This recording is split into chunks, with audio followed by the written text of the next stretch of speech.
Assalamualaikum warahmatullahi wabarakatuh.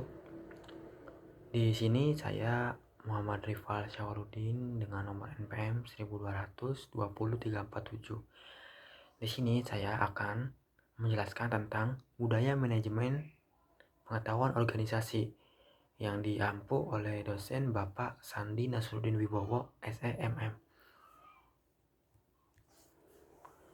Nah, yang pertama yang akan kita bahas dalam pembelajaran ke-10 ini yaitu konsep budaya manajemen pengetahuan. Nah, budaya yaitu sebagai kompleksitas asumsi tingkah laku, cerita atau metafor dan dari berbagai ide lain menjadi satu untuk menentukan apa yang arti menjadi anggota masyarakat tertentu. Jadi budaya itu adalah suatu kebiasaan yang biasa terjadi di masyarakat.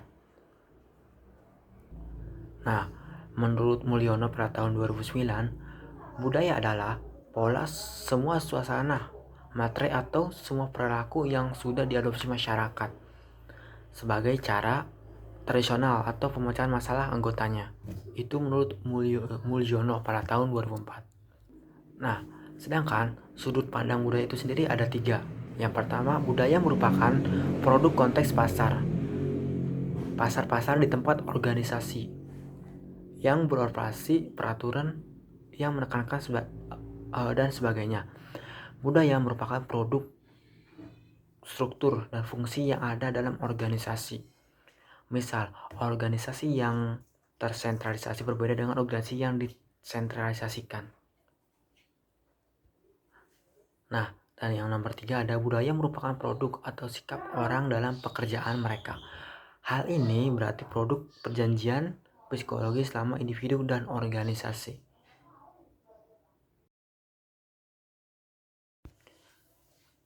Nah, di penjelasan selanjutnya, di penjelasan yang kedua yaitu ada manajemen.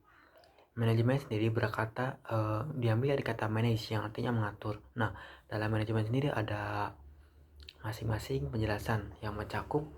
Yang pertama itu mengkoordinasikan sumber daya manusia, material, dan keuangan ke arah tercapainya tujuan organisasi yang efektif dan efisien.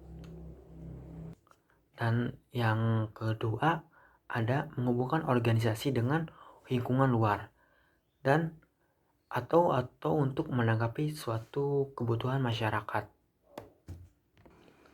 Nah, yang ketiga ada mengembangkan iklim organisasi di mana orang dapat mengejar sasaran perseorangan dan sasaran bersama.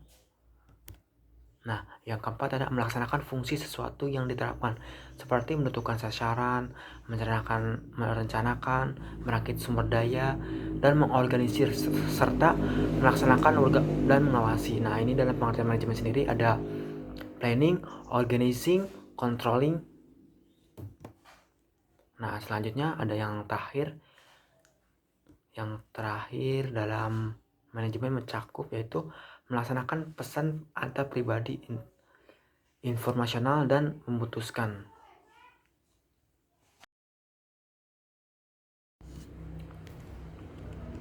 Nah, di pembelajaran selanjutnya yaitu ada pengetahuan. Secara harfiah, pengetahuan adalah keseluruhan kognisi dan keterampilan untuk memecahkan suatu masalah dengan kapasitas melakukan tindakan efektif, efisiensi, dan rasional. Dalam budaya manajemen sendiri, pengetahuan menggabungkan ketiga konsep budaya, seperti konsep budaya manajemen dan pengetahuan secara konseptual. Budaya manajemen pengetahuan bertolak dari anggapan dasar. Karena menurut Ade dalam Draha pada tahun 2005 berpendapat bahwa budaya adalah kolektif mental program. Jadi budaya dapat diprogramkan dan dimanajemeni berdasarkan pengetahuan. Nah, nilai yang bisa berubah dan budaya yang bisa berubah sudah tentu. Sebagai proses budaya, manajemen pengetahuan meliputi fungsi dan kegiatan proses budaya. Nah, baik, di penjelasan selanjutnya ada manajemen pengetahuan berpusat pada manusia. Karena pada dasarnya adalah manusia sebagai makhluk individu yang mempunyai perilaku, sikap dalam organisasi, membawa suatu ketatanan, kemampuan, kepercayaan pribadi, penghara kebutuhan, dan pengalaman masa lalunya. Karena pada dasarnya, perilaku individu dalam organisasi menawarkan tantangan dan kesempatan bagi seorang manajer untuk membantu dan memperbaiki kualitas individu dengan menunjukkan manajer bagaimana memberi kuasa orang-orangnya dan merancang melakukan perubahan dalam organisasi. Karena dalam pengetahuan sebagian besar berada dalam kepala manusia. Jadi pengetahuan sendiri itu berasal dari manusia itu sendiri dalam bentuk Crunched knowledge, bukan dalam sistem informasi yang canggih. Salah satu pendekatan yang berusaha pada manusia itu sendiri dengan menumbuhkan budaya kondusif terhadap berjalannya proses dalam manajemen pengetahuan.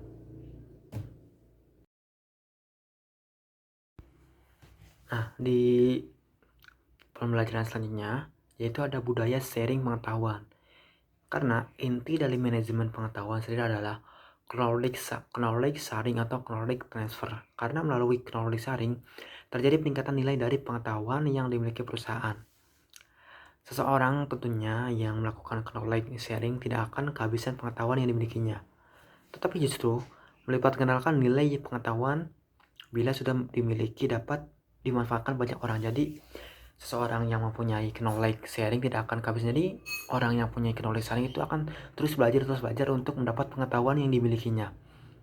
Nah, yang didapatkan itu pengetahuan itu dapat dimanfaatkan banyak orang. Jadi dia akan men-sharing transfer atau memberikan ilmunya kepada banyak orang yang bermanfaat bagi orang sekitar. Nah, budaya knowledge sharing merupakan budaya yang perlu ditumbuhkan dan dirangsang dalam perusahaan yang ingin menerapkan manajemen pengetahuan yang efektif.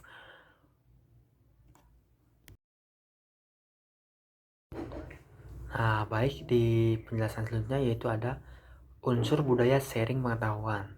Yang pertama ada peran kepemimpinan, yang kedua budaya perusahaan, yang ketiga adanya kemauan pimpinan organisasi untuk mempromosikan knowledge sharing dan kolaborasi, yang keempat ada perusahaan menghargai knowledge, yang kelima ada kemampuan organisasi dalam mengeksekusi proses. Jadi yang pertama tentunya peran kepemimpinan ini sangat penting sekali.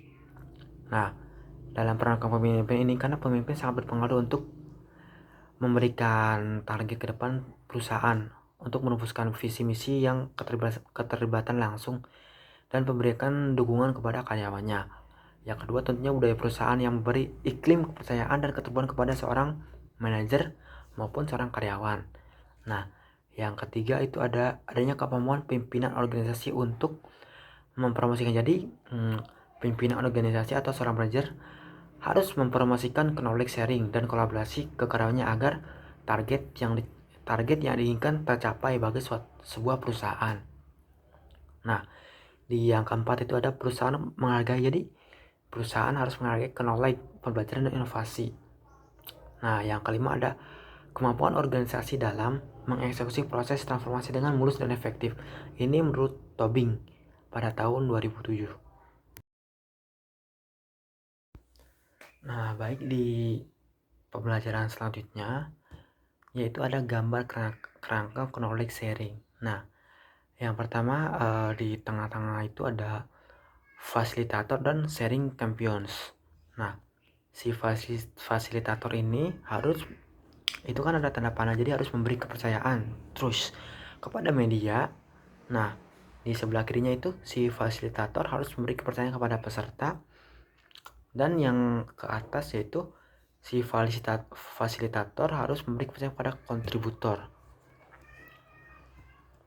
Jadi stimulisasi kenikmatan dalam mencari pengetahuan dan pengetahuan orang lain, memberi reward kepada peserta. Jadi si fasilitator harus memberi reward kepada peserta. Nah, untuk yang fasilitator itu bentuk sharing champion, sedangkan fasilitator bersertifikat dan reward kepada fasilitator, baik itu kepada media maupun kontributor. Nah, di penjelasan yang selanjutnya itu ada peran dan fungsi budaya terhadap manajemen pengetahuan. Yang pertama ada leadership, yaitu kepemimpinan. Nah, kepemimpinan ini sangat berpengaruh terhadap sense of direction, climate, positive teamwork, positif kerja sama tim, ada Value system, ending struktur, active for conference, dan development individual. Nah, di penjelasan selanjutnya itu ada 7 variabel yang sangat berpengaruh terhadap kesukaan organisasi yang terangkum dalam S7 menurut M.C. Kisney.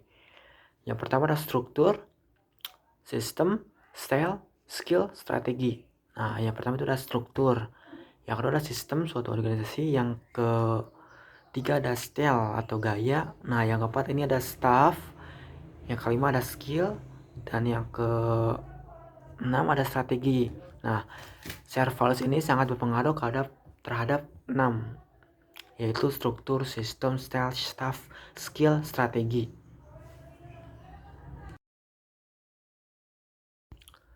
Nah, baik. Sekian pembelajaran dari tema 10, yaitu tentang budaya manajemen dan pengetahuan organisasi. Saya izin pamit undur diri. Terima kasih, kurang lebihnya mohon maaf. Jangan lupa like, komen, dan subscribe. Terima kasih. Wassalamualaikum warahmatullahi wabarakatuh.